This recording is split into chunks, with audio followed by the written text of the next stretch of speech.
Bueno, vamos a revisar el documento a ver si algo nos faltó. ¿Ah?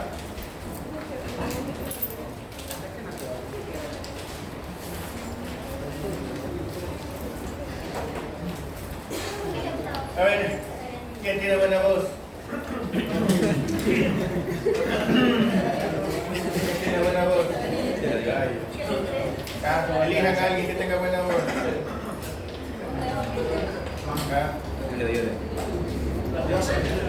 ¿Quién tiene buena voz? Dice. Y que sepa leer. Y que sepa leer.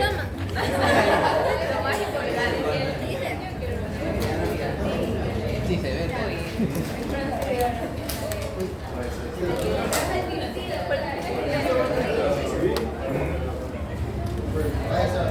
A ver, doctor. Pero de la primera parte. A ver, características anatómicas y fisiológicas del aparato cardiovascular en el niño pequeño. En el feto están abiertos el foramen oval y el conducto arterioso. El foramen oval se cierra fisiológicamente al nacimiento como consecuencia del aumento de presión en la aurícula izquierda. Eso ya vimos, ¿verdad? Sí. Ya, pero sí, así. El conducto arterioso se cierra fisiológicamente dentro de los primeros 3 días de vida como consecuencia del aumento del contenido de oxígeno de la sangre que lo atraviesa. Miren que se cierra dentro de los primeros 3 días de vida, lo cual quiere decir que en el examen del recién nacido a lo mejor usted todavía encuentra soplo de conducto arterioso y no va a decir, ah, ya tiene una cardiopatía congénita, espérese un día más, 2 días más y vuelve a ocultar. Por eso es que digo, al bebé se lo oculta al recién nacido se lo oculta todos los días hasta que se va del hospital, ¿no? Siga. Esto a su vez se debe a la inversión del flujo, que en el feto es de la pulmonar a la aorta, mientras que después del nacimiento va de la aorta a la pulmonar. Ya, entonces eso ya explicamos, siga. El cierre anatómico del foramen oval se produce después de varios meses, persiste hasta los 5 años en el 50% de la población y hasta los 20 años en el 25%. El cierre anatómico... Eso le voy a tomar, así que, ¿qué porcentaje? Sí, no necesariamente ustedes y no necesariamente este año, pero le voy a tomar. Para estudiar. Siga. El cierre anatómico del conducto arterioso se da en un 90% de casos a los 60 días de vida. El conducto arterioso puede persistir más tiempo en los prematuros. En el momento del nacimiento, el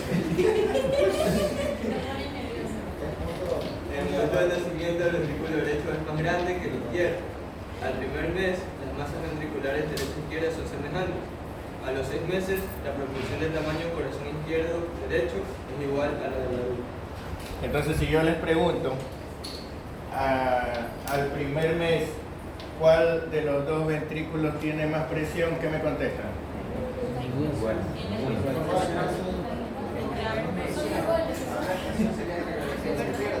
El izquierdo. Apenas nace ya es más la presión del izquierdo. Estoy diciendo que no confundan presión con hipertrofia.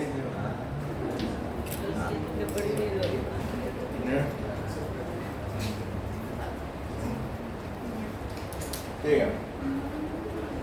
Características de la semiología cardiovascular pediátrica. Con respecto a la anamnesis, en busca de antecedentes cuando se sospecha cardiopatía. Esto es cómo examinar a un... Ya les mandé ahí a estudiar examen, anamnesis y examen físico en cardiovascular, ¿no? ¿Verdad? En pediatría. Pero aquí vamos a ver las cosas más básicas, ¿no? Cómo sería la diferencia de la semiología cardiovascular pediátrica con la del adulto, porque ustedes se supone que ya saben hacer semiología de adulto, ¿verdad? Bueno, a ver. Familiares con síndromes congénitos, cardiopatías congénitas que hayan muerto en la infancia o fallecido súbitamente. Tomen en cuenta que no solamente, porque uno tiene la idea, bueno, vamos a preguntar si hay antecedentes familiares de cardiopatía y entonces el sospecho cardiopatía con gente, ¿tiene familiares que sufren del corazón? Sí, mi abuelo tiene hipertensión y el otro se murió de un infarto y el otro de qué, y eso no tiene nada que ver con la cardiopatía congénita. Usted tiene que preguntarle, ¿ha tenido familiares que se hayan muerto siendo niños? ¿Ya? Que hayan muerto muy jóvenes o de pequeños, ¿sí? Porque eso es lo que suele producirse cuando hay antecedentes de cardiopatía congénita, ¿no? ¿Ya? ¿Qué más? Antecedentes de factores prenatales que se puedan asociar con cardiopatías congénitas, como enfermedades maternas, diabetes, lupus, etc. Infecciones durante los primeros meses de gestación, rubiola, citomegalovirus, etc. Medicaciones y drogas tomadas en el embarazo, antiepilépticos, alcohol, anfetaminas, etc. Fíjense que estamos hablando sobre todo, y esto es lo que les decía también en general, cuando ustedes preguntan por medicamentos que tomó en el embarazo, usted tiene que dirigir el interrogatorio para que sea durante todo el embarazo. Porque normalmente usted le pregunta, ¿tomó algún medicamento durante el embarazo? No, porque apenas me enteré que estaba embarazada, dejé de tomar todo. Ese es el problema. Que cuando se enteró que estaba embarazada, ya llevaba 1 mes y medio embarazada. ¿Sí? Entonces, usted tiene que preguntarle qué medicación estaba tomada antes de saber que estaba embarazada, porque eso puede haber sido lo que causó, ¿no? ¿Verdad? Aparte de lo que haya tomado durante el embarazo. ¿Sí? ¿Qué medicación? Incluso los anticonceptivos, porque pudieron haber estado en tratamiento hormonal ¿no? Y se olvidó un día de tomar y resulta que salió embarazada, ¿no? ¿Verdad? Entonces, medicación anticonvulsivante, puede haberla suspendido, medicación para dormir. Muchas veces la gente no considera medicación a todas las cosas, ¿no? Porque la gente dice, yo no estaba tomando ninguna medicación, solo productos naturales. No, solamente tal, ¿verdad? Entonces todo eso. Siga. Antecedentes de signos o síntomas de enfermedades que se puedan asociar con cardiopatías adquiridas. Por ejemplo, artritis migratoria u otras manifestaciones de fiebre reumática, criterios de Jones, fiebre y exantema del síndrome de Kawasaki, etc. ¿Ya se saben los criterios de Jones? Bueno, ya saben que tienen que sabérselos, ¿no? ¿Ah? Sí. Los mayores y menores. Ya, ¿qué se necesita para diagnosticar fiebre reumática, doctor?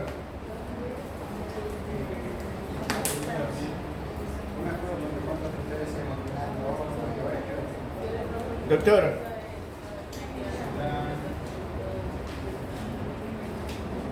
Nada, doctor. Doctora.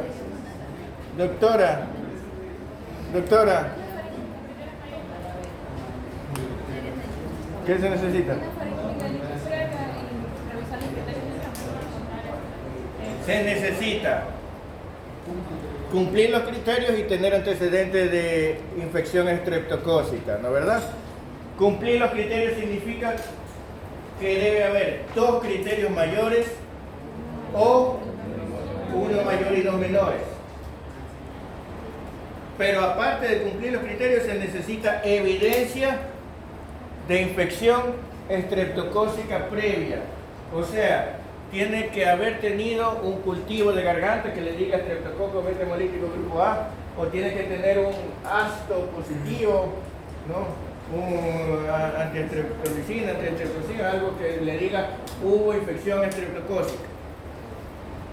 Con eso diagnostica usted fiebre reumática. ¿Ya? Algo que le compruebe que tuvo infección estreptocócica y cumplir criterios de Jones. 2 mayores o 1 mayor y 2 menores. ¿Estamos claros? ¿Ya? Doctora, criterios mayores. Criterios mayores de Jones. Criterios mayores de Jones. Criterios mayores. Criterios mayores. Colitis, carditis, nódulos subcutáneos, coria de Singleton y me faltan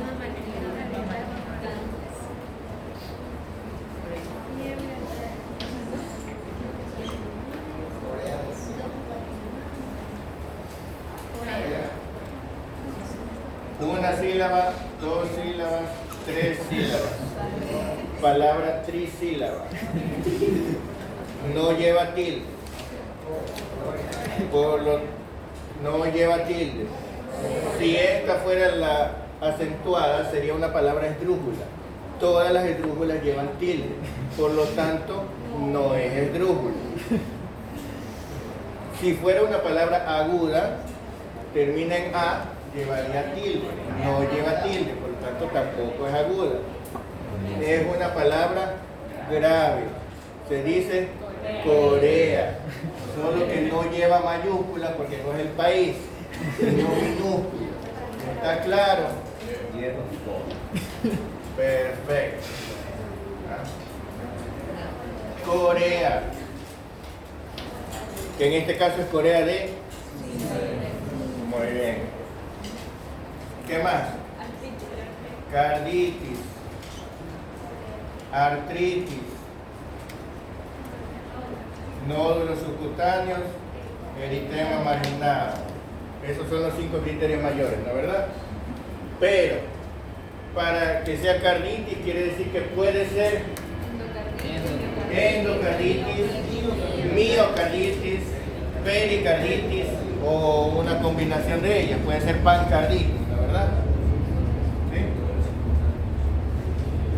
¿Cómo diagnostica usted una endocarditis? ¿Qué síntomas da una endocarditis? ¿Qué síntomas da una endocarditis? Fiebre y soplo. ¿Qué síntomas da una miocarditis? Una miocarditis. Una miocarditis, ¿qué síntomas da? ¿Qué da una miocarditis? Una miocarditis da fiebre, dolor, propiamente palpitaciones, puede sentirse como dolor, no precordial, ¿ya? Porque la miocarditis produce arritmias, ¿ya? Entonces lo que sienten generalmente son palpitaciones bruscas, ¿no? ¿Ya? Pueden sentir dolor precordial y puede haber fiebre, ¿no? Muy bien. Una pericarditis, ¿qué produce?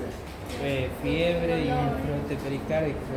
Fiebre, dolor y dependiendo de la fase en la que esté, cuando comienza produce frote, igual que una pleuritis, ¿no? Produce frote cuando recién empieza y luego cuando ya hay derrame pericárdico produce Ataponamiento cardíaco. disminución de los ruidos cardíacos y cuando es masiva produce taponamiento cardíaco y eso se nota porque hay signos de insuficiencia cardíaca congestiva, ¿no verdad? También produce eso de la plegaria maometana. Restricción. El dolor normalmente es un dolor que se alivia inclinándose hacia adelante, por eso es el que puede producir la posición en plegaria maometana, ¿no? Bueno, carditis, artritis, ¿cualquier artritis? No, ¿qué artritis? Poliartritis migratoria de articulaciones grandes. ¿Sí? O sea, no es una articulación, son varias, pero no todas al mismo tiempo, sino van cambiando de lugar. Puede ser un codo, después una cadera, después un hombro, después una rodilla. ¿Sí? De un lado, del otro lado. Poliartritis migratorias de articulaciones grandes. No es que me duelen las falanges aquí. No. ¿Estamos claros? Nódulos subcutáneos. Cualquier nódulo subcutáneo. Los nódulos de Meissner, que son básicamente en las articulaciones, suelen dar en los codos, pero pueden salir sobre las rodillas, etc. ¿No verdad? ¿Ya? No es que me sale un lipoma por aquí y digo eso es un nodo. ¿Ya? Los nódulos típicos de la fiebre reumática. Y el eritema marginado, que como les dije, eso sí vayan a verlo en internet. Vayan a ver la imagen. Para que no crean que cualquier eritema le da varicela y creen que es fiebre reumática. ¿Ya?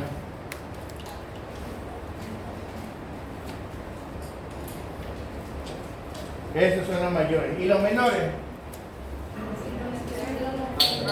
Miren ustedes.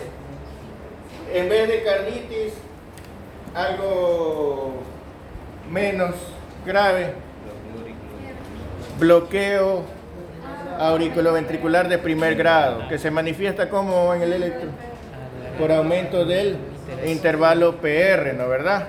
Porque acuérdense que la P es despolarización de las aurículas. y la R, o mejor dicho, el complejo QRS es ventrículos. Entonces, si aumenta la distancia entre los dos, quiere decir que hay un bloqueo. Esa sería la primera fase del bloqueo, el bloqueo de primer grado, ¿no verdad? ¿Ya? Es como quien dice, no hay carditis todavía, pero ya está como que afectando el corazón, ¿no? Eso sería un criterio menor. ¿Ya? En vez de artritis, artralgias. ¿Cuál es la diferencia? Que solo es dolor, artralgia solo es dolor. Cuando solo es dolor no podemos decir artritis, eso es artralgia. Para que haya artritis tiene que haber dolor, calor, tumor, rubor, ¿verdad? Son signos de inflamación, ¿no? ¿Ya? ¿Qué más? Fiebre, cualquier fiebre.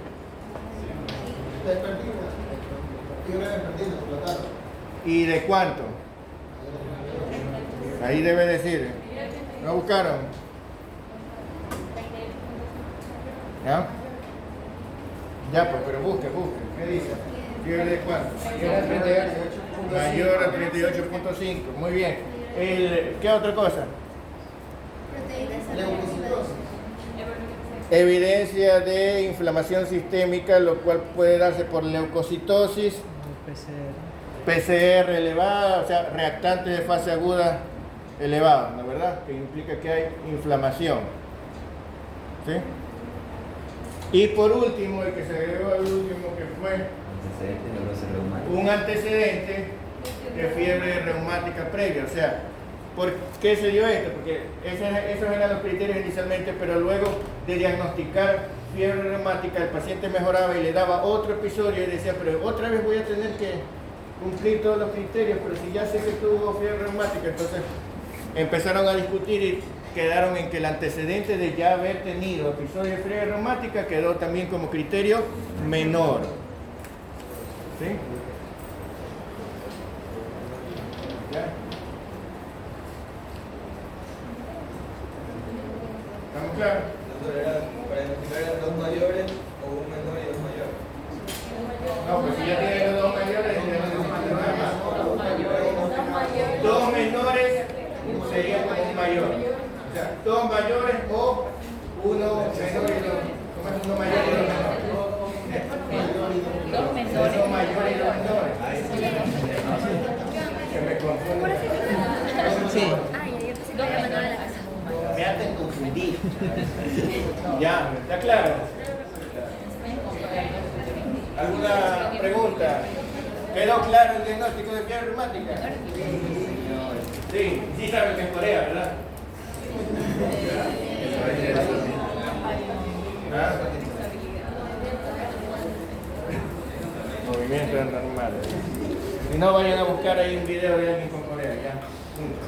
¿Algo más? Siga. Con respecto al examen físico, en busca de signos cuando se sospecha cardiopatía, infección, patrón y frecuencia respiratoria, signos de dificultad en el hiperflujo y el edema pulmonar, color de la piel, palidez y sudoración en las arritmias, cianosis en diversas cardiopatías, cutis marmorata cuando se está elevando la temperatura en un proceso febril. Miren ustedes que a veces el paciente que tiene una arritmia viene diciendo, doctor, tengo palpitaciones, ¿verdad? Pero cuando es un lactante no va a venir diciendo, tengo palpitaciones. No, El lactante simplemente lo trae la mamá. ¿Por qué? Diciendo, doctor, mi hijo se puso mal. Así, doctor, no sé qué le pasa a mí. Y yo, ¿qué tiene? No sé. ¿Pero qué tiene? Se lo ve mal. ¿Ya? Así literalmente le dicen. Y entonces usted dice, bueno, se lo ve mal, pues vamos a verlo. ¿No? Y el niño se lo ve mal. ¿Ya? Pero que usted lógicamente no va a diagnosticar porque se lo ve. ¿Qué es lo que ve usted? Lo ve pálido, sudoroso, taquipneico, con como es medio desmayado, con deterioro del nivel de conciencia. ¿Sí? ¿Ya? Usted lo ve como si estuviera cayendo en hipotensión arterial, ¿no verdad? Como si estuviera cayendo en shock. ¿Qué significa eso? Que está haciendo signos de bajo gasto cardíaco. ¿Sí? Probablemente empiece a hacer oliguria, y si usted no lo corrige, probablemente empiece a hacer signos de insuficiencia cardíaca, y entonces empieza a hacer disnea, crepitantes, edema generalizado, hepatomegalia. ¿Sí? ¿Ya? Pero usted tiene que reconocerlo cuando recién se pone pálido. Cuando recién se pone pálido y con taquipnia, el médico tiene la tendencia a hacer dos cosas: ponerle oxígeno y ponerle un saturómetro. ¿Ya? Y ahí está el primer error. O sea, no en ponerle oxígeno ni en ponerle el saturómetro, sino en no ocultarlo directamente. Porque al ponerle el saturómetro a un paciente que está mal perfundido, el saturómetro le va a dar un valor falso. Usted no puede estar seguro del valor del pulso oxímetro si el paciente no tiene una buena perfusión periférica, porque el saturómetro se basa en tomar la diferencia entre pulso sistólico y diastólico, ¿no es verdad? Entonces, usted tiene que ver, si usted lo ve al paciente blanco con las extremidades frías, usted no puede confiarse en el saturómetro, usted tiene que ir y ocultarlo, y ahí puede darse cuenta si tiene frecuencia cardíaca de 350, porque si tiene frecuencia cardíaca muy alta y usted le pone nada más el saturómetro, como esa frecuencia cardíaca es tan rápida que no alcanza ni a hacer completamente la sístole y la diástole, el latido es inefectivo, a lo mejor llega periféricamente, llega por ejemplo la mitad de los latidos. Incluso en el monitor a veces le detecta literalmente la mitad de los latidos, uno sí, uno no, uno sí, uno no. Entonces usted tiene ahí 150 por minuto, usted dice, bueno, está nervioso. ¿Sí o no? Y resulta que tiene 300 por minuto. Y usted ya no va a decir, ay, porque está nervioso. ¿Ya? Entonces, eso es lo que tiene que ver. Tampoco puede confiar en la saturación de oxígeno en un paciente mal perfundido. Un paciente mal perfundido le puede salir 40 de saturación, aunque él realmente su sangre tenga una PO de 100. ¿Sí? Bueno, siga. Asimetrías torásicas, como síndrome de Poland, cardiomegalias importantes. Malformaciones congénitas visibles en cualquier parte del cuerpo. Síndrome de Poland, ¿qué es? Ausencia de músculo pectoral. Entonces, usted lógicamente que tiene que ver el pecho y se da cuenta que una parte está un poco más hundida porque le falta pectoral. ¿Sí? No lo vaya a confundir con el que tiene un neumotórax de tensión. ¿Ya? Bueno, sí. A la palpación, aplicar la mano completa para valorar dónde está el choque de punta. Descubrir dextrocardia. Ya le dije que la dextrocardia o los trastornos de choque de punta se valoran mucho mejor poniendo la mano que ocultando, ¿verdad? Porque son niños chiquitos en que el corazón suena, así usted le ponga en el cuello o en la barriga, a veces lo ruidos cardíacos. Es difícil, más fácil es palpar. Sí. Sentir frémitos, valorar la intensidad de los pulsos centrales y periféricos en las cuatro extremidades y percibir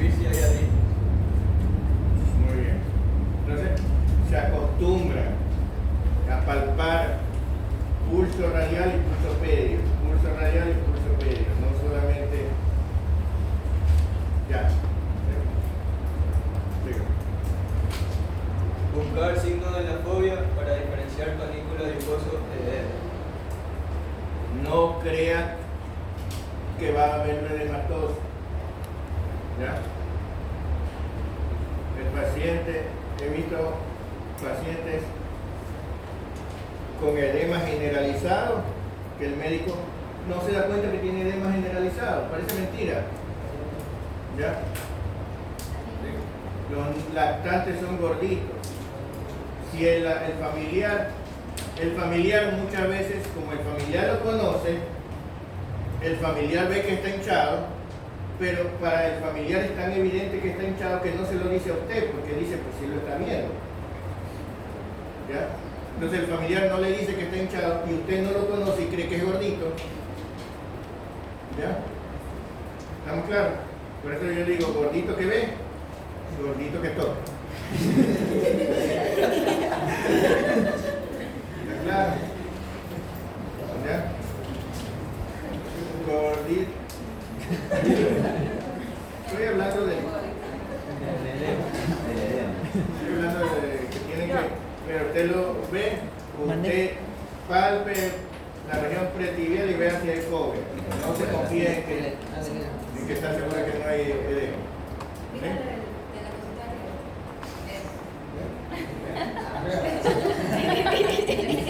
¿Quieren verla?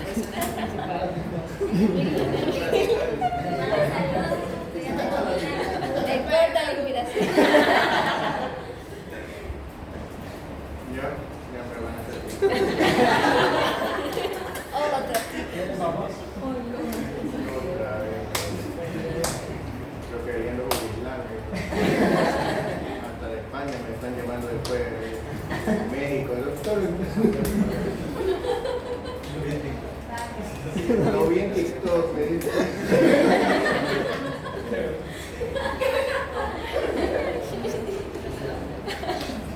Estamos claros, ¿no? Entonces usted, como les decía, puede ser que el paciente tenga insuficiencia cardíaca y usted no le ve ni el edema ni la ingurgitación yugular, ¿no? Porque la ingurgitación yugular en el cuello así que tiene, ¿ya? A ver, por eso un niño que usted, un lactante, que usted encuentre hepatomegalia, antes de ponerse a buscar qué tiene en el hígado, debe ver si no tiene edema. ¿Ya? Porque la hepatomegalia congestiva puede ser que sea lo único que le indique, que le haga a usted que se despierte y diga, ay, no ha sido cardíaco. ¿Ya? ¿Estamos claros? Vamos con, ¿qué más? Perfusión poco útil en la valoración cardiológica infantil, salvo para valorar hepatomegalia. Eso, por favor.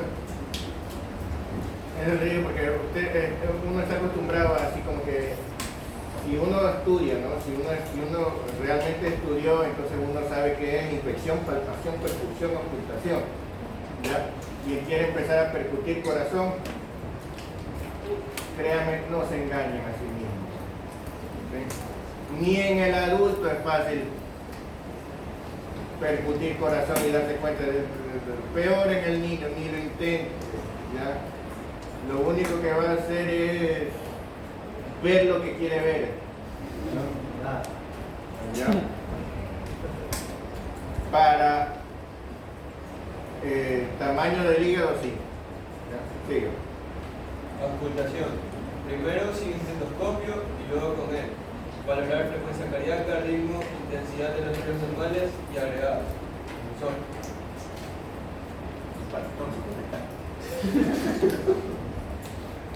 Ya. En caso de soplos, buscar irradiaciones. Los más frecuentes son la espalda, cuello y axila.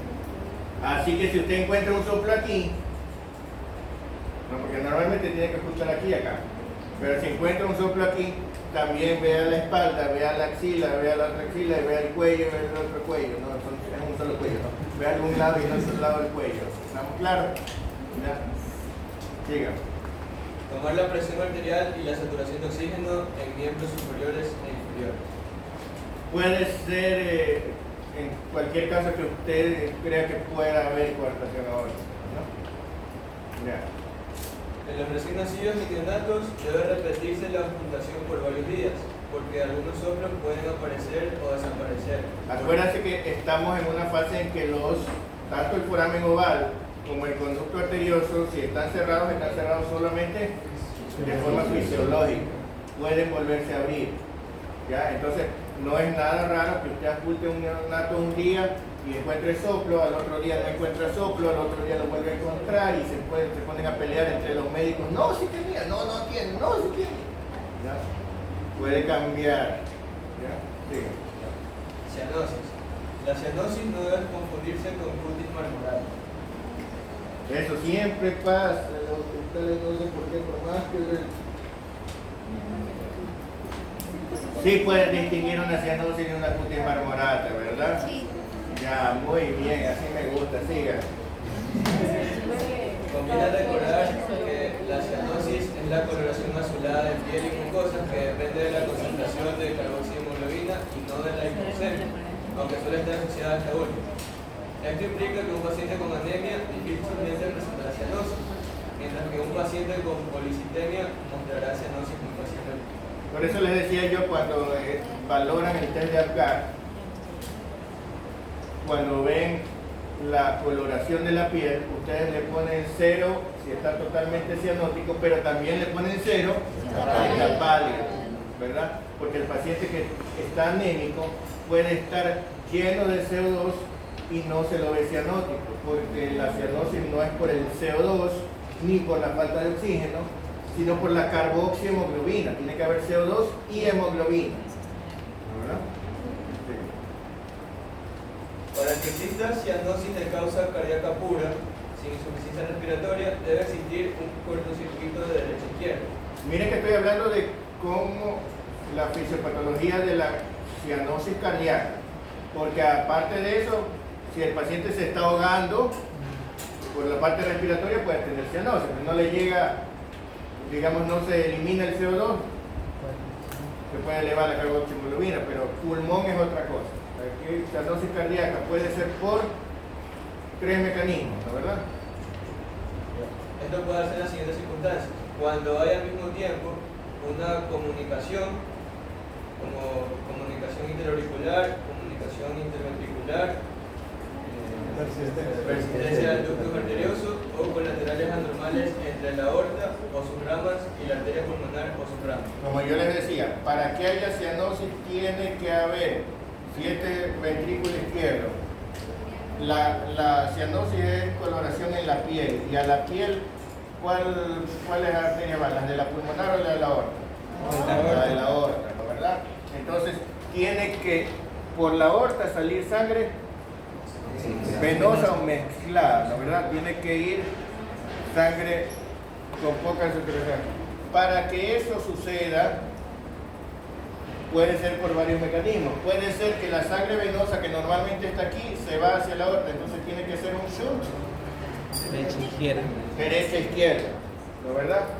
Pero para que haya shunt derecha-izquierda, puede ser porque haya, en primer lugar, tiene que haber la comunicación, porque si no hay, si está íntegro los tabiques y no hay conducto arterioso ni nada, imposible que vaya. O sea, tiene que haber la comunicación, pero además de haber la comunicación, tiene que haber aumento de la presión del lado derecho, ¿verdad? ¿Sí? O sea, tiene que haber, por ejemplo, una estenosis pulmonar o una atresia tricuspidia o cualquier cosa, o una hipertensión pulmonar persistente o algo que haga que aumente la presión de este lado, ¿ya? Y eso puede hacer que se invierta que el flujo vaya de derecha a izquierda, ¿no, verdad? Entonces esa es una posibilidad para que haya cianosis cardíaca. La otra posibilidad, Un aumento de la presión derecha, hipertensión pulmonar, estenosis o atresia pulmonar, estenosis o atresia tricuspidia. Otra, cuando hay una comunicación intracardíaca muy amplia o múltiple. muy bien, cuando la comunicación es muy grande, entonces, aunque no esté aumentada la presión del lado derecho, prácticamente la sangre se va a una sola cavidad y por lo tanto igual se mezcla, ¿no, verdad? Cuando la comunicación es muy grande, por ejemplo en una aurícula única, en un ventrículo único, en un canal AB, en un tronco arterioso. ¿Ya? ¿Sí? Acuérdense que no es lo mismo tronco arterioso que conducto arterioso. ¿Sí se acuerdan lo que es tronco arterioso? Sí. Tienen una cara de acordarse. Acuérdense que la arteria aorta y la pulmonar embriológicamente salen de una sola arteria. Luego aquí se hace un tabique helicoidal y se separan las dos. O sea, en este caso, si hay persistencia del tronco arterioso, tendríamos aorta pulmonar. ¿Sí me explico? Lógicamente doblado para allá, ¿no? Pero, ¿ya? ¿Sí? Porque no es que están acá, porque están acá arriba. Pero es un solo tronco arterioso, no es lo mismo que conducto arterioso. El conducto arterioso es un conducto que va de aquí a acá. El tronco arterioso quiere decir que de una sola arteria salen los dos vasos. Entonces, lógicamente, que esto es como que tuviéramos una 6B enorme, ¿no? ¿Verdad? Como que tuviéramos una comunicación enorme. Entonces, esta comunicación hace que la sangre de todas maneras se mezcle. ¿Ya? Y entonces sangre desoxigenada va a ir a la aorta, sangre llena de carboxiemoglobina va a ir a la aorta y por lo tanto va a haber cianosis, ¿no es verdad? ¿Ya? ¿Sí? Incluso las cardiopatías no cianosantes en las cuales no hay aumento de la presión derecha pueden dar eventualmente cianosis en el momento en que el niño esté llorando o en el momento en que el niño esté gritando, pujando, porque hace tanta fuerza del lado pulmonar que momentáneamente la presión pulmonar podría invertir el flujo. ¿Sí? ¿Ya? Muy bien, ¿qué más? O cuando hay una posición anómala de vasos importantes, transposición de grandes vasos o retorno venoso pulmonar anómalo. Y entonces, ese sería el tercer caso. Entonces, la una posibilidad es que haya shunt derecha-izquierda, ¿no verdad?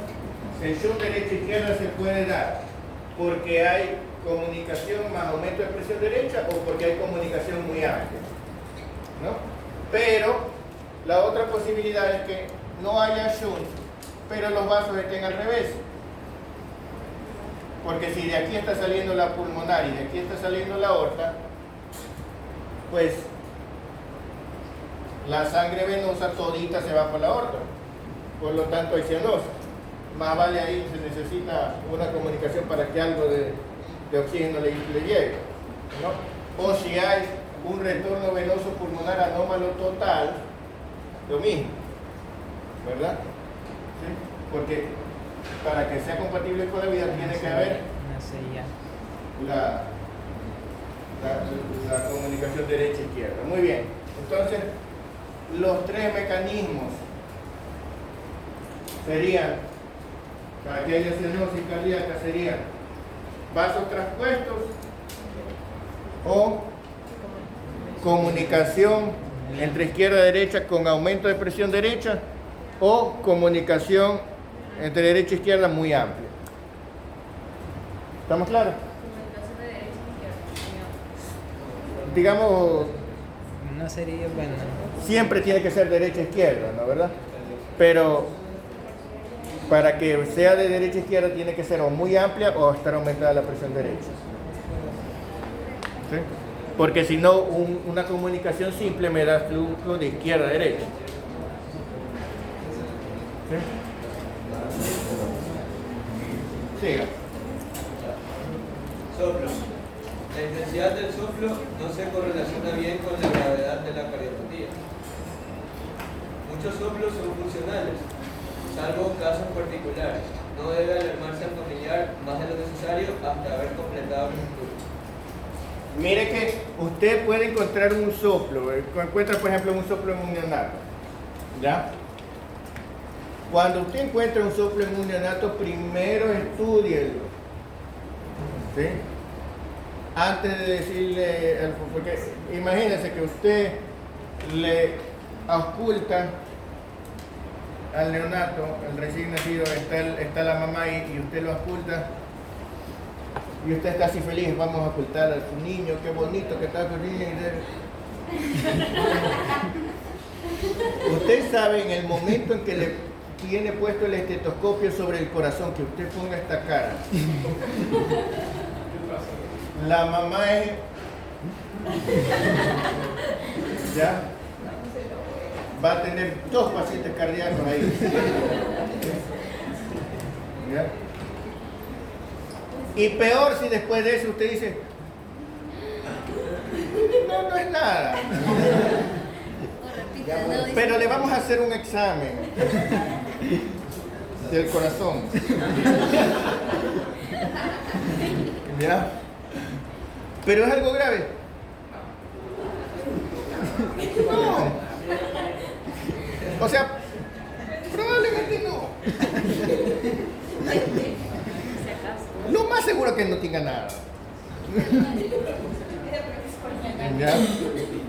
Ya, o sea, desde allí hasta que le hacen el examen, ya, la pobre madre ya no tiene leche materna.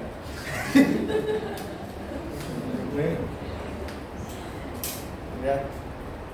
Entonces, tenga cuidado con las caras que pone cuando usted examina el paciente. Pues, no, en serio, porque uno está concentrado, ¿no?, en lo que tiene. ¿Ya? Entonces imagínense uno estar y de repente el familiar así como y peor si uno le dice no, uy, no me quiere decir.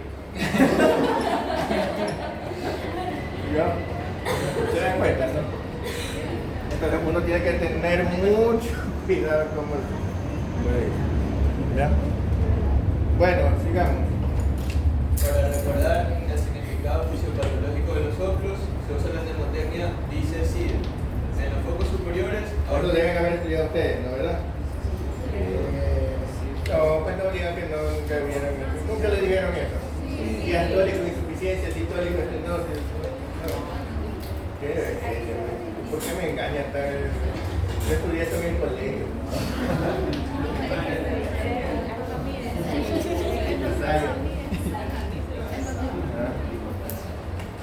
Entonces, pero como les decía, tienen que entender que puede ser algo relativo, ¿no?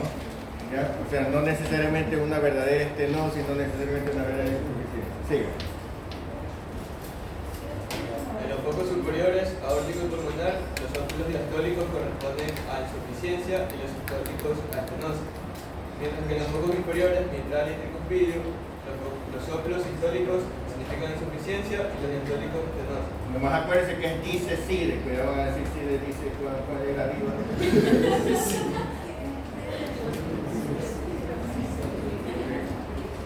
Hay que tomar en cuenta, no obstante, que un soplo de estenosis puede ser resultado de hiperflujo en un vaso de calibre normal. Por ejemplo, un paciente con una comunicación interventricular amplia puede no tener soplo por la comunicación interventricular, ya que cuando la misma es muy grande no genera mucha turbulencia. Pero sí podría dar un soplo sistólico en el foco pulmonar, como si fuera una estenosis pulmonar debido al hiperflujo, que ocasiona que la arteria pulmonar de calibre normal quede relativamente estrecha para el paso de tanta sangre. Fíjense, cuando yo le digo, intente soplar con la boca totalmente abierta. No le sale, no, o sea, no le sale ruido, no suena, ¿verdad?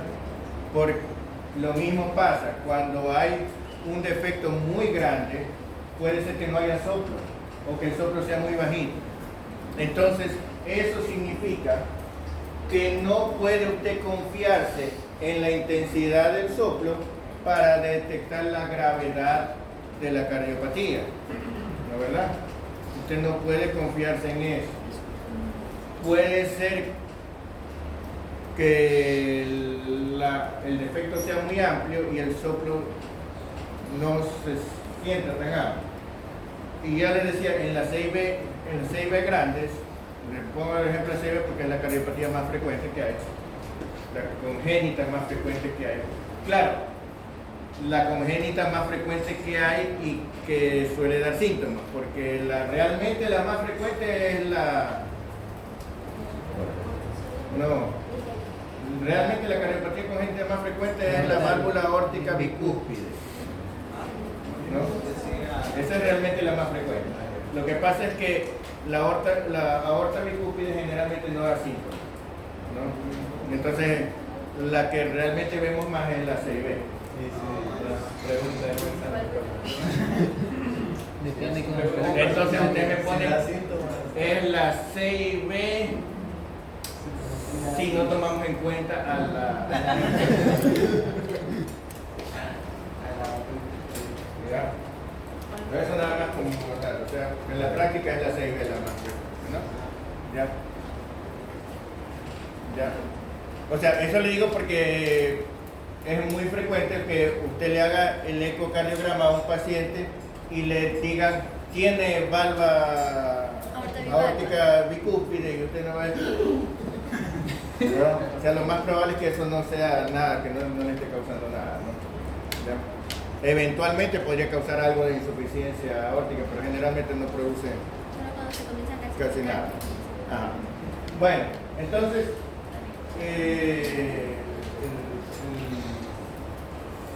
puede ser que no se oiga el soplo de la CIB, pero en esos pacientes suele oírse un soplo sistólico en foco pulmonar. Entonces, si usted dice sistólico estenosis, en foco pulmonar, estenosis pulmonar, ¿ya? Pero resulta que el paciente tiene CIB. ¿Por qué hace un soplo de estenosis pulmonar? Porque tiene tanto hiperflujo que la pulmonar de tamaño normal no alcanza para tanto flujo, entonces parece que sopla como si tuviera estenor, ¿no, verdad? Sí. No basta con ocultar foco en el pecho, es importante soltar la espalda. Pulsos y presión arterial. Es conveniente examinar los pulsos, la presión arterial y la saturación de oxígeno en las 4 extremidades para descartar coartación aórtica. La frecuencia cardíaca normal varía con la edad. Conviene consultar tablas de referencia. Tomen en cuenta que las tablas de referencia a veces le dan valores muy distintos, pero acuérdense que la frecuencia cardíaca varía con el estado fisiológico. Se supone que la frecuencia cardíaca que le dan en las tablas es la de un niño despierto y tranquilo, ¿ya? Pero acuérdense que lo que usted menos ve son niños despiertos y tranquilos. Usted los ve tranquilos cuando están dormidos y llorando cuando están despiertos. ¿Ya? Entonces usted tiene que saber que no necesariamente va a ajustarse exactamente a eso.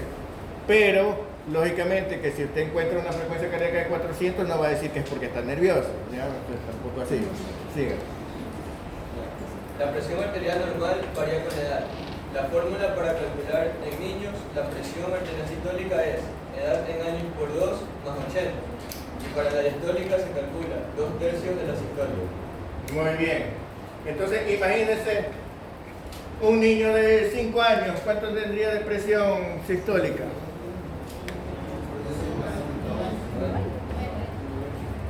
¿Cuánto sería? 90, ¿no es verdad? ¿Y cuánto sería diastólica? 60, 2/3 de la sistólica, ¿verdad? Entonces, esa es la fórmula para calcular la presión, digamos el percentil 50 de la presión, ¿no? El promedio de la presión, ¿no? Lógicamente que puede variar un poquito de un nivel para otro. Y como les decía, eso es, las fórmulas son cuando usted no tiene tiempo o posibilidad de ver las tablas, ¿no? ¿Ya? ¿Ya? Pero no va a decir, tiene 90, 60, está hipotenso, vamos a poner, no, tiene que continúa. La arritmia sintomática más frecuente en niños es la taquicardia paroxística supraventricular. Ya, miren, en la taquicardia paroxística supraventricular, ¿les hablé del tratamiento de la taquicardia paroxística supraventricular? Bueno, porque yo no les voy a hablar del tratamiento de la taquicardia paroxística supraventricular. Lo que deben saber es ahorita diagnosticarla y después tendrán que saber tratarla. Pero en primer lugar quiero que sepan que ese es el paciente que les dije se ve mal, ¿no? ¿Ya? Pero, y que ustedes tienen que ocultar directamente. Pero, aunque no les voy a decir que se aprendan el tratamiento, sí les voy a advertir algo.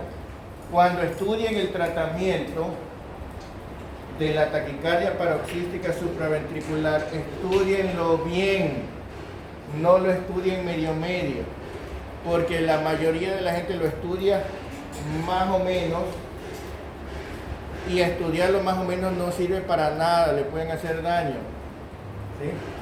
Porque en el tratamiento le van a decir, uno, haga maniobras vagales, y entonces dicen, bueno, vamos a hacerle, hundirle los ojos, ¿ya? Ya imagínense lo que puede pasar. O vamos a hacerle masaje carotidio, ¿ya? O vamos a ponerle hielo en la cara, ¿sí? Porque eso hacen como maniobras vagales. Primero tienen que ver, investigar bien cómo se hacen las cosas. Eso en primer lugar.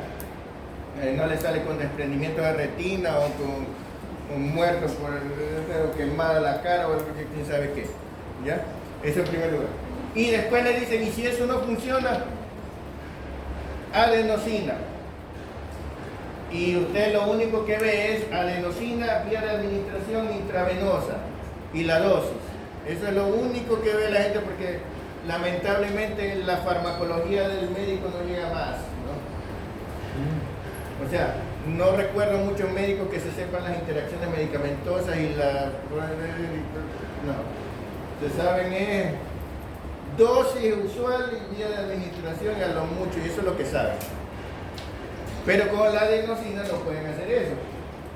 Con la adenosina usted dice, bueno, vamos a ponerle adenosina vía intravenosa. Entonces coge, le carga las jeringuillas, se la pone en el suero, no funciona. Y nunca le va a funcionar. Porque, ¿cuántos de ustedes se ponen a ver de cada medicamento cuánto es la vida media?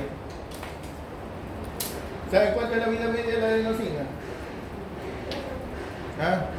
Sí, más o menos unos 3-4 segundos. Segundos. Entre que usted se la pone y que llega al corazón ya se inactivó. Usted tiene que ponerle una vía central para que la adenosina vaya directamente aquí. Ponerle la adenosina y tener ya preparada otra jeringuilla con solución salina para inmediatamente inyectarla y que ¡bum!, vuele eso al corazón. Porque si no, no le va a funcionar. ¿Sí? Eso para empezar. Y que la adenosina, que es cara, imagínense volver a... Pero lo peor es que después de eso, la siguiente medida es desfibrilación. Ahora que no sepa hacerlo. Después no sé por qué se quemó. Le salieron llamas. O se electrocutó el que estaba al lado. Me olvidé de decir que no toquen la... ¿Ya? Entonces, si van a hacerlo, háganlo bien. ¿Ya? ¿Está claro? Bueno, sigamos. Otra cosa. Lógicamente que el diagnóstico puede usted hacerlo con electrocardiograma, ¿no? ¿Verdad?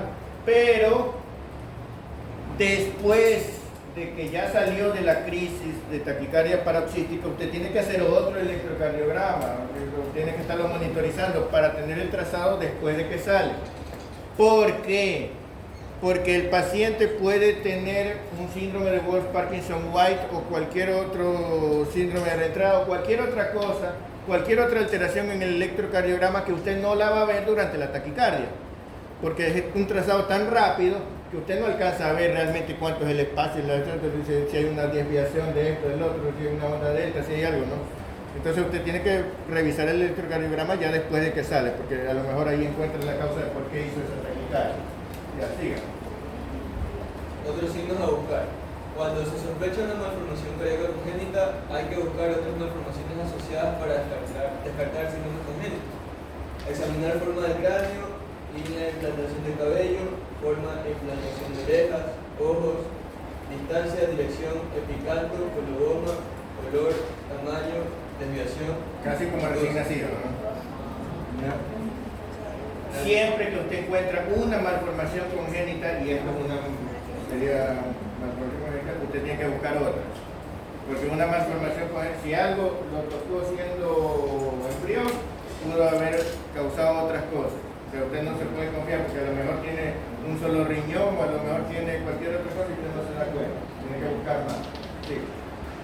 Nariz, puesta nasal, boca, malformaciones dentarias, maloclusión, paladar ojival vendido, labio leporino, mentón prominente o retraído, macroglossia, el cuello, delirium, redundancia, el tórax, excavatum, carinatum, asimétrico, agencia del músculo pectoral, escoliosis, abombamiento, dextrocardia, prémito, hernias, testículos, criptorquidia, en región lumbosacra y una bífida, en articulaciones de rigidez, ptericium, en antebrazo, radio, manos y pies, número y forma de dedos, dedos en palillo de tambor, uñas en vidrio de reloj, edema o descamación de los pulpejos, y pliegue simiesco, signo de la sandalia. Imagínense que tenga un síndrome de Holt Oram y el bebé esté con guantes. ¿Ya? Sí. Usted que el familiar lo va a llevar, el familiar no tiene ni la menor idea que pueda tener que ver el corazón con el pulgar. El familiar dice, a un médico lo hago ver en una cosa y al traumatólogo, al ortopedista o al cirujano plástico lo hago ver la otra. ¿No es verdad? Entonces, si usted no se pone pila, puede que le falte el radio y no se da cuenta. Sí. Con respecto a ¿Perdón? ¿Qué es el signo de la sandalia? Cuando tiene los dedos, el pulgar muy separado de los otros. No el pulgar, el dedo gordo del pie. Yo también estoy.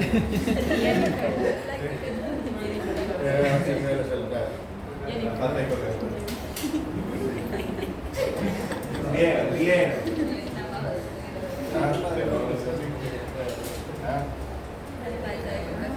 Sí, pues. Terrible polémica. Siga. Con respecto a la radiología cardiovascular pediátrica, el índice cardiotorácico normal varía con la edad. Para diagnosticar cardiomegalia se requiere, en neonatos, índice cardiotorácico mayor a 0.6, en lactantes, índice cardiotorácico mayor a 0.55, en niños mayores y adultos, índice cardiotorácico mayor a 0.5. Signos radiológicos clásicos de cardiopatía congénita. Bueno, esto ya lo vimos en video. ¿Qué más? Con respecto al electrocardiograma pediátrico, el eje cardíaco en el recién nacido se dirige a la derecha por el mayor desarrollo del ventrículo derecho. En los meses siguientes va disminuyendo esta tendencia. Miren que la presión derecha cae inmediatamente que se abre el pulmón, pero la hipertrofia no cae inmediatamente, pues no, la hipertrofia no se quita de buenas a primeras. Y entonces siga. El bloqueo incompleto de rama derecha es una variante normal en algunos niños. Si no se acompaña de ninguna otra alteración, no requiere interconsulta a un especialista. Muy bien. Ya, entonces esas son las dos cosas que tienen que recordar básicas del electrocardiograma de niños, sí, porque se supone que ya saben el electrocardiograma de adulto y si no saben, qué pena. Sigan. Clasificación de las cardiopatías congénitas, no sean los altos. Comunicaciones simples, CIA, CIB, persistencia de ductos arteriosos. Producen cortocircuito de izquierda a derecha, de la aorta a la arteria pulmonar, lo cual a su vez ocasiona hiperflujo pulmonar y consecuentemente la manifestación clínica más importante es la disnea. Muy bien. Eso ya explicamos, ¿no? Sí. Con el tiempo, el hiperflujo ocasiona lesión de los vasos pulmonares y estos se endurecen, engrosan y contraen, aumentando la resistencia vascular pulmonar. Esto se conoce como hipertensión pulmonar. El flujo pulmonar que estaba muy elevado se va reduciendo poco a poco acercándose a la normalidad. Cuando la presión pulmonar supera la presión sistémica, se produce el síndrome de Eisenmenger, inversión del cortocircuito, que pasa a ser de derecha a izquierda, con lo que aparece cianosis. Esto puede ocurrir en pocos años si la comunicación es grande y de alto flujo, como una CIB, o tardar hasta la adolescencia en las comunicaciones pequeñas y de bajo flujo, como en la mayoría de las CIA. Entonces, cuánto flujo vaya depende, una del tamaño de la comunicación, mientras más grande, más flujo puede pasar. Y la otra de las presiones. Si estamos en los ventrículos o en las arterias, hay más presión que si estamos en las aurículas, ¿no, verdad? Sí. Otras no sianosantes, como obstrucciones simples, coartación aórtica, estenosis valvulares aisladas, estenosis pulmonar aislada, producen signos de éstasis retrógrada y de conflujo distal. Pueden ocasionar signos de insuficiencia ventricular. Sí. Cianosantes, comunicaciones amplias, aurícula única, ventrículo único, canal auricular común, tronco arterioso persistente. Presentan cianosis precoz porque la sangre se mezcla con más facilidad que cuando los orificios son pequeños. Hay un gran hiperflujo pulmonar, por lo que puede desarrollar el síndrome de Eisenmenger en los primeros años de vida. Como es grande la comunicación, el síndrome de Eisenmenger se va a hacer más rápido, ¿no, verdad? Sí. Comunicaciones asociadas con hipertensión de las cavidades derechas, tetralogía de Fallot, atresia tricuspidia, atresia pulmonar, etc. Producen cortocircuito de derecha a izquierda, hipoflujo pulmonar y cianosis. La hipoxemia crónica tiende a provocar también poliglobulia compensatoria, lo que a su vez aumenta la cianosis por exceso de carboximoglobuina. La tetralogía de Fallot no produce cianosis desde el nacimiento porque la estenosis pulmonar se va desarrollando de manera progresiva. La atresia tricuspidia, para ser compatible con la vida, requiere la existencia de dos comunicaciones. Una antes de la atresia, una CIA, para que la sangre pueda pasar de la aurícula derecha a la izquierda, y otra después de la atresia, una CIB o una persistencia del ducto arterioso, por ejemplo, para que una parte de la sangre pueda ir al pulmón a oxigenar. Claro, o sea, si está totalmente cerrado el camino, ¿no? Es como que yo soy la sangre, voy caminando y de pronto tengo un muro aquí, ¿qué me toca hacer? Me toca irme a la otra cerita y luego regresarme a mi camino, ¿verdad? Entonces, cuando hay una atresia pulmonar o una atresia tricuspidia, no hay camino hacia el pulmón, ¿no? Cuando hay una atresia de algún lado, ¿qué tiene que haber? Tiene que haber una comunicación antes y una después. Entonces, si hay una atresia tricuspidia, la sangre llega a la aurícula derecha, ¿qué tiene que hacer? Tiene que irse a la izquierda, luego al ventrículo izquierdo y luego regresarse, ya sea por una CIB o por un ductus, ¿no, verdad? Porque si no, nunca llega al pulmón, y si nunca llega al pulmón, nunca se oxigena, y si nunca se oxigena, se muere, ¿no?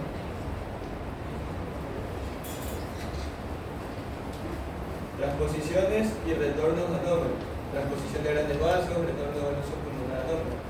Producen una gran mezcla de sangre, asociando crisis de cianosis con crisis de insuficiencia cardíaca. La transposición compleja de grandes vasos provoca cianosis desde el nacimiento y requiere la existencia de otros efectos que permitan mezcla sanguínea, como CIA, CIB o persistencia del ducto arterioso para ser compatible con la vida. El retorno venoso pulmonar anómalo total, para ser compatible con la vida, requiere también de la existencia de alguna comunicación derecha-izquierda para que la sangre pueda ir a la aorta, por lo que llega sangre mezclada a la misma, lo que ocasiona la cianosis. Sí. Y cardiopatías complejas, combinación común. Muy bien. ¿Qué más? Cardiopatías adquiridas en la infancia. Aneurisma. Miren que de los tipos de cardiopatías no es frecuente que en los niños haya cardiopatía isquémica. Puede haber, pero no es frecuente que un niño de 5 años vaya corriendo y diga ¡oh, me dio un infarto! No. ¿Ya? Los niños generalmente tienen o cardiopatías congénitas, que es la mayor parte, o cardiopatías adquiridas de tipo reumático, ¿no? O por el Kawasaki, la verdad. Sí. Aneurisma coronario en el síndrome de Kawasaki y cardiopatía de la fiebre reumática. Lo más frecuente es la valvulopatía mitral. Complicaciones de las cardiopatías: arritmia, pueden ser consecuencia de la misma cardiopatía, de los fármacos utilizados o de las intervenciones diagnósticas o terapéuticas complicadas. Solamente por eso, porque eso en el postoperatorio. Después, no se preocupe, solo cuídelo aquí, que nada más le hicimos un cateterismo. Por haberle hecho el cateterismo, pudo haber tocado el endotelio del vaso sanguíneo o el endocardio y haberlo lesionado, y entonces puede hacer ahí una trombosis, puede hacer ahí una infección, una endocarditis, una endarteritis, puede hacer una tromboflebitis, ¿no es verdad? Puede hacer un coágulo que luego se desprenda y haga un émbolo, en fin, usted tiene que saber lo que puede pasar. Lo mismo después de una cirugía, puede quedar una cicatriz, puede que, sin contar con que la cirugía quede mal hecha, pues, ¿no? Pero suponiendo que está bien, puede quedar una cicatriz. Si le pone una prótesis, esa prótesis puede funcionar como cuerpo extraño, puede ser el sitio donde se haga un trombo, etc. Sí. Suelen manifestarse por palpitaciones, molestias precordiales, disnea, palidez y sudoración. Si persiste, puede llevar a un síndrome de insuficiencia cardíaca o a la muerte súbita. Eso es miocarditis, ¿no? Sí. Su diagnóstico se hace mediante amputación y electrocardiografía. La miocarditis se hizo famosa por el COVID ahora. Sí. En los pacientes con arritmias no se puede confiar solamente en la pulsioximetría para su manejo, ya que algunos pulsos pueden ser débiles y no detectarse adecuadamente. Muy bien. ¿Qué más? Endocarditis infecciosa y trombosis. Suelen producirse en el sitio donde hay lesión endotelial provocada por la turbulencia del flujo sanguíneo o por un procedimiento médico. Puede estar, pues, junto a una malformación anatómica, junto a un dispositivo que actúe como cuerpo extraño, como válvula protésica, TED, como el vaso, en un sitio intervenido quirúrgicamente o en un lugar lesionado durante un cardiopatía. Entonces todas esas cosas usted tiene que preverlas, ¿no? Porque para diagnosticar hay dos cosas. La una es que hay que saber diagnosticar bien, y la otra es que hay que diagnosticar lo antes posible, porque no es lo mismo diagnosticar de qué se murió que diagnosticar de qué lo podemos salvar, ¿no? Entonces usted muchas veces puede estar alerta ante el primer signo de algo. Si usted ya sabe que es un cardiópata y que le hicieron una extracción de muela, usted ya de por sí, a la primera fiebre que hace, ya está pensando que puede ser endocarditis, ¿no? ¿Verdad? ¿Ya? Pero normalmente en otro paciente que a la primera fiebre no piensa usted en endocarditis, pero usted está pendiente en este tipo de pacientes. Lo mismo, el paciente que sale de cirugía, usted ya sabe. El paciente que tiene, por eso es que tiene que saber usted en toda patología qué complicaciones puede dar.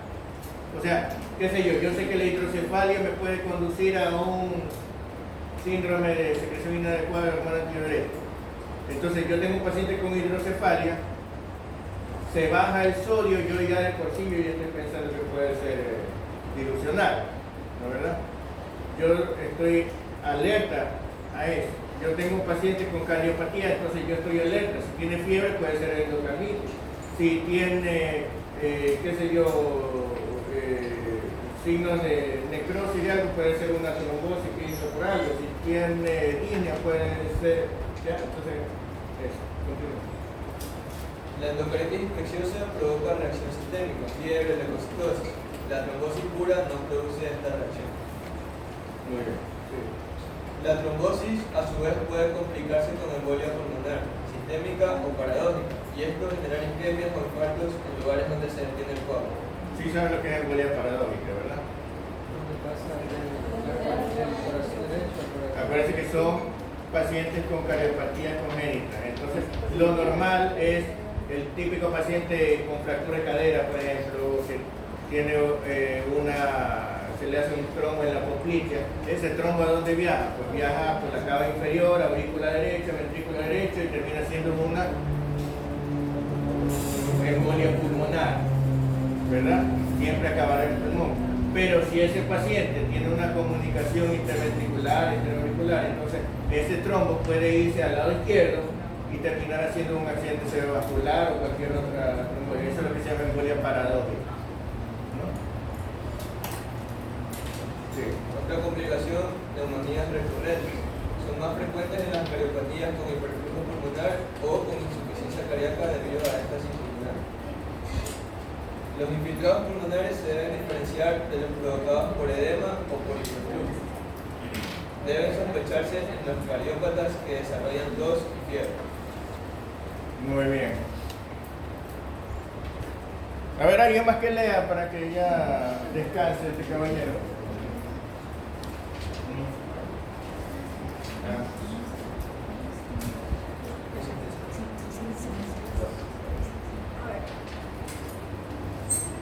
Crisis de cianosis generalmente llevan asociadas hipoxemia e hipercapnia. Suelen coincidir con momentos de esfuerzo, dolor o irritabilidad por varias razones: aumento del consumo de oxígeno, mayor producción de dióxido de carbono y mayor presión pulmonar por el llanto y mayor contracción ventricular que estreche el infundíbulo pulmonar, incrementando la presión derecha. El niño puede adoptar una postura compensatoria, cuclillas u otra forma de piernas flexionadas para incrementar la presión sistémica y reducir el cortocircuito. Fíjense ustedes que en un paciente con tetralogía de Fallot en semiología deben haber estudiado la posición en cuclilla, como posición típica, ¿no es verdad? ¿Por qué hacen eso?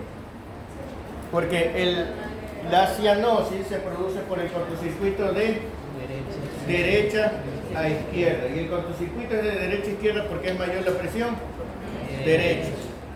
Si yo hago que aumente la presión izquierda, va a disminuir o invertirse el cortocircuito y por lo tanto va a revertirse o disminuir la cianosis, ¿no es verdad? Pero ¿cómo hago que aumente la presión izquierda? ¿Ah? Lo que yo hago cuando me pongo de cuclillas es doblar las arterias. ¿Sí? Al doblar una manguera es más difícil que pase el líquido, ¿verdad? Al doblar las arterias es más difícil que el corazón bombee por la aorta. Aumenta la presión sistémica, por lo tanto aumenta la presión en la aorta, aumenta la presión en las cavidades izquierdas y hay menos shunt hacia la aorta, ¿verdad?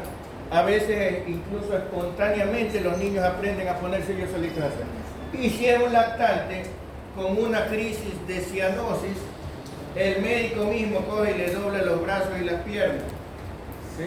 Tratando de aumentar la presión sistémica para reducir ese shunt.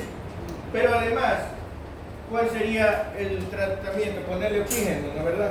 Para aumentar la saturación, que es una crisis de cianosis que no solamente está elevada la carboxiemoglobina, sino que también está bajo el oxígeno, porque es por mezcla de sangre, ¿verdad? Entonces, ¿pero qué pasa? Que muchas veces se cometen errores, porque el médico desesperado, viéndolo morado, lo primero que dice es: póngale oxígeno, y van corriendo, lo llevan y le ponen el oxígeno de la primera manera que se les ocurre. Y le ponen el oxígeno y el niño empieza, ¿ya? Empieza a pelear, a gritar, a llorar, a asustarse. Pero además de eso, el médico dice: y hágale una gasometría. Y póngale una vía por si acaso necesitamos ponerle medicación. Y, ¿verdad? ¿Ya? Y en eso empiezan a hacerlo gritar, llorar, patalear. Y resulta que no solamente que el paciente tiene poco oxígeno, sino que empieza a consumir el poco oxígeno que tiene. No solamente que tiene mucho CO2, sino que empieza a producir más CO2. ¿Ya? Y entonces se agrava solamente porque empezamos a molestarlo. El paciente con una crisis de cianosis hay que tratar de tranquilizarlo. Si es necesario hay que sedarlo. ¿Ya? ¿Sí? En adultos se ponía morfina. Hay que tratar de que el paciente esté lo más tranquilo posible. Si usted, claro que tiene que ponerle oxígeno, pero busque la manera de que sea el oxígeno de una forma que no le moleste. Porque usted puede poner oxígeno por cánula, puede poner oxígeno por mascarilla, puede poner oxígeno por casco. Y cada paciente le parecerá más molestosa una forma que otra. ¿Ya? Entonces vea la que le moleste menos. ¿Sí? ¿Ya? Trate de no decir, bueno, en este vamos, y trate de no decir, ¿por qué será? Vamos a hacer exámenes, vamos a pincharlo, vamos a hacer esto. No, ese no es el momento de hacer eso. No lo valore con... Entonces todas esas cosas tienen que cuidar. Siga. Crisis de insuficiencia cardíaca. En los neonatos y lactantes, debido a la dificultad de percibir signos como la ingurgitación yugular por el cuello que es corto y grueso, o edema de extremidades, las piernas tienen más panículo adiposo. La insuficiencia ventricular derecha puede manifestarse inicialmente por la hepatomegalia. Correcto, eso ya hablamos, ¿no? La insuficiencia ventricular izquierda se manifiesta por las crisis de Disney, por edema pulmonar. Eso ya les expliqué, que la insuficiencia cardíaca, si el corazón no bombea, entonces ¿qué pasa? En las arterias falta y en las venas sobra sangre. Entonces puede tener signos de bajo gasto o signos de congestión venosa. Y la congestión venosa puede ser congestión venosa pulmonar, que da disnea, o congestión venosa sistémica en las cavas, que da edema generalizado, ingurgitación, hepatomegalia, etc. ¿No verdad? Bueno, y por último tenemos los síndromes. Aquí acuérdense que estos son algunos de los muchos síndromes que puede haber, solamente los más frecuentes. El síndrome de Down, que ya les dije que produce Las almohadillas. defectos en las cojines o almohadillas endocárdias. Puede ser de todo, la típica es una canal AB, pero puede ser solo un defecto de válvula, o solo una CIA o solo una CIB. El síndrome de Hot-Orange, que ya lo vimos en el caso clínico, ¿no verdad? El síndrome de Hot-Orange puede ser que el defecto de la extremidad sea mayor o menor, o sea, a lo mejor solo tiene hipotrofia del pulgar, o a lo mejor le falta hasta el radio. ¿Ya? El síndrome de Turner, que son mujeres de talla baja, solamente una cardiopatía en una mujer de talla baja, entonces usted tiene que buscar otros, entonces puede ser que tenga pterygium coli. ¿Y cuál es la cardiopatía más frecuente de ellas? Las de la aorta, sobre todo la coartación aórtica. El síndrome de Marfan, esos por el contrario son muy altos, con aracnodactilia, etc. Y en ese y en el de Erlenmeyer no tienen hiperlaxitud. Entonces, ¿qué pasa? Que la mitral, en vez de cerrarse, se va a prolapsar, ¿no verdad? Y entonces hacen insuficiencia mitral. ¿Ya? También hacen arritmia. Y el síndrome de Poland, que ya les decía que es la agenesia proplásica de los músculos, ¿no verdad? Muy bien. Esto es todo por hoy. Espero que hayan disfrutado y estén listos para dar la lección la próxima clase. Por favor, los que tengan menos de 7 de promedio entre las dos lecciones que hemos dado, hagan un grupo y pónganse de acuerdo para ver cuándo le damos tutoría. ¿Ah? ¿Sí? Lo organizo. También pueden hacer. Sí, pueden asistir.